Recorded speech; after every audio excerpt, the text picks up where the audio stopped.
कल संसद में पेश होने वाला है। कोरोना काल में इस बजट पर सभी की नजरें टिकी हुई हैं।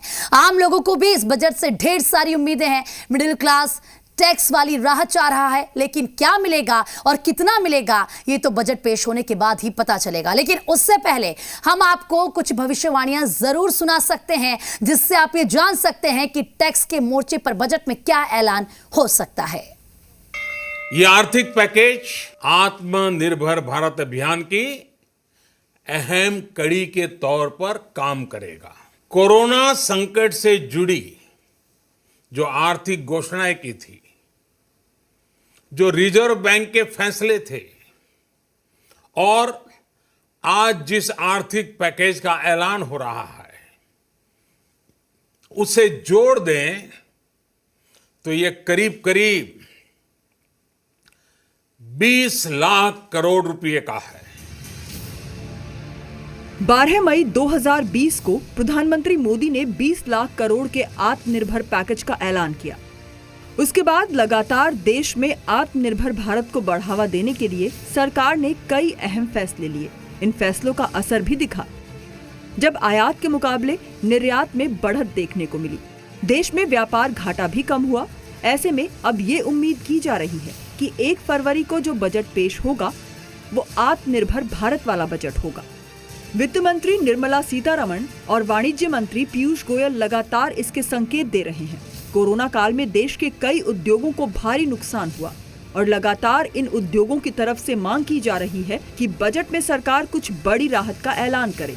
तो अब आपको बताते हैं कि किन किन सेक्टर्स को सरकार की ओर से बजट में राहत देने का ऐलान किया जा सकता है। सरकार होटल सेक्टर को जहां एक और राहत देगी, वहीं पर्यटन को बढ़ावा देने के लिए फिर से विशेष पैकेज या छूट का ऐलान कर सकती है। एक और सेक्टर जिसका कोरोना काल में सबसे अहम योगदान रहा वो है स्वास्थ्य क्षेत्र। इस सेक्टर के लिए इस बार बजट में कई बड़े ऐलान हो सकते हैं। बजट में स्वास्थ्य सेक्टर को ज्यादा फंड दिया जा सकता है। हेल्थ इंश्योरेंस पर सरकार छूट दे सकती है। फार्मा रिसर्च पर भी सरकार खर्च बढ़ाएगी। फ्री वैक्सीनेशन के लिए कोविड सेस संभव है।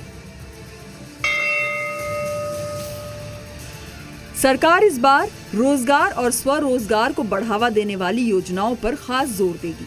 सूत्रों के मुताबिक इस बार सरकार ज्यादा रोजगार देने वाले सेक्टर्स को खास तौर पर पैकेज या टैक्स में छूट दे सकती है। इसके साथ ही मनरेगा जैसी योजना पर खर्च भी बढ़ा सकती है। स्टार्टअप्स को बढ़ावा देने के लिए पहले भी सरकार ने टैक्स में छूट दी थी और अब माना जा रहा है कि इस बार बजट में स्टार्टअप्स को बढ़ावा देने के लिए विशेष छूट या पैकेज का ऐलान किया जा सकता है। 2022 तक सरकार की योजना सबको घर देने की है, इसलिए सरकार के पास समय भी काफी कम बचा है। ऐसे में हाउसिंग सेक्टर को लेकर इस बार बजट में खास ऐलान हो सकता है। रियल एस्टेट सेक्टर में काफी ज्यादा लोगों को रोजगार मिलता है, इसीलिए सरकार ज्यादा से ज्यादा सस्ते घरों की बिक्री बढ़े, इसके लिए 24B के तहत छूट की सीमा को बढ़ा सकती है। फिलहाल छूट की सीमा 2 लाख रुपए तक है और इसे बढ़ाकर 3 लाख तक किया जा सकता है। वैसे तो रेल बजट अब अलग से पेश नहीं होता, लेकिन रेलवे की बात करें तो इस बार सरकार रेल बजट में मामूली बढ़ोतरी कर सकती है। किसान रेल की संख्या बढ़ सकती है। साथ ही इस बार बजट में पब्लिक प्राइवेट पार्टनरशिप के मोर्चे पर बड़ा ऐलान हो सकता है। पब्लिक प्राइवेट पार्टनरशिप के जरिए कुछ और ट्रेनों के चलाने का ऐलान किया जा सकता है। इस बार बजट में रक्षा पर ज्यादा खर्च किया जा सकता है। चीन के साथ तनाव और रक्षा प्रोडक्ट निर्माण में आत्मनिर्भर बनने के सपने को साकार करने के लिए इस सेक्टर पर सरकार खर्च बढ़ाएगी। ऑटो सेक्टर को कोरोना की वजह से काफी नुकसान तो हुआ है, लेकिन बजट में इस बार इस सेक्टर को अलग से कोई राहत नहीं दी जाएगी। हालांकि इलेक्ट्रिक व्हीकल्स को बढ़ावा देने की बात जरूर कही जाएगी। साथ ही स्क्रैपेज पॉलिसी को लेकर बजट में सरकार विस्तार से जानकारी दे सकती है। दरअसल सरकार एक साथ दोनों मोर्चों पर काम करना चाहती है।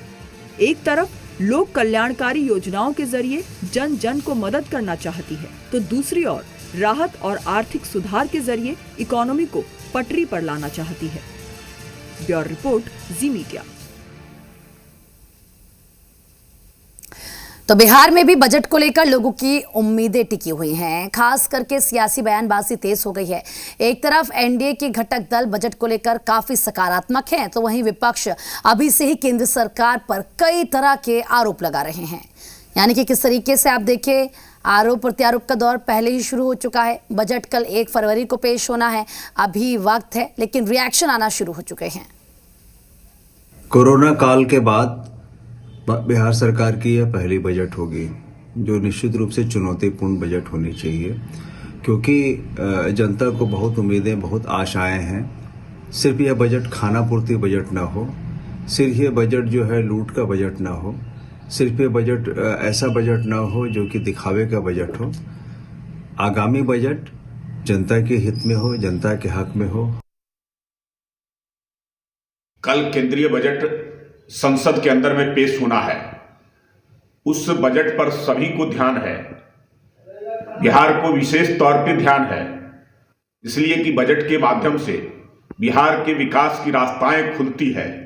कोरोना काल में बिहार को काफी क्षति हुआ है, इस क्षति की भरपाई भी इसके माध्यम से होना है।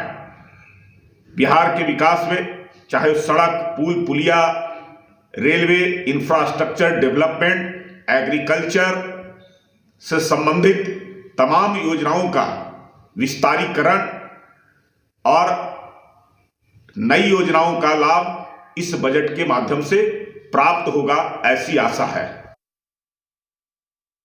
एनडीए की सरकार जनसाधारण की सरकार है। कल के बजट में युवाओं, दबे कुचले, किसानों एवं महिलाओं की प्रगति का बजट होगा। उम्मीद ये है कि कोरोना काल के बाद अर्थव्यवस्था की मजबूती का ये बजट होगा। देश की शिक्षा व्यवस्था और स्वास्थ्य व्यवस्था की और ज़्यादा मजबूती का बजट होगा।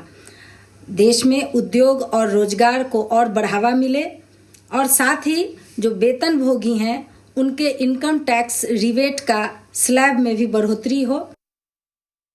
ऐसे तो केंद्र सरकार से बजट में बहुत बिहार को उम्मीद नहीं है, लेकिन अगर सचमुच वो चाहते हैं कि बिहार के लिए चिंतित हों तो युवकों को रोजगार देने के लिए जो आपने वादा किया है चुनाव के समय 19 लाख नौकरी, उसके लिए कल कारखाने बड़े बड़े हर जिला में, चाहे वो एग्रो बेस्ड इंडस्ट्री हो या ऐसी व्यवस्था करें जो बाहर से इंडस्ट्री स्टाफ के यहाँ के कल कारखाना। बिहार में डबल इंजन की सरकार है। कल केंद्र सरकार द्वारा जो बजट लाया जाएगा उसमें बिहार की जनता को उम्मीद है इस डबल इंजन की सरकार में बिहार की बेहतरी के लिए कुछ होंगे। बिहार को विशेष राज्य के दर्जे की बात लगातार होती रही है, लेकिन अभी तक इस डबल इंजन की सरकार में नहीं मिला, विशेष पैकेज नहीं मिला।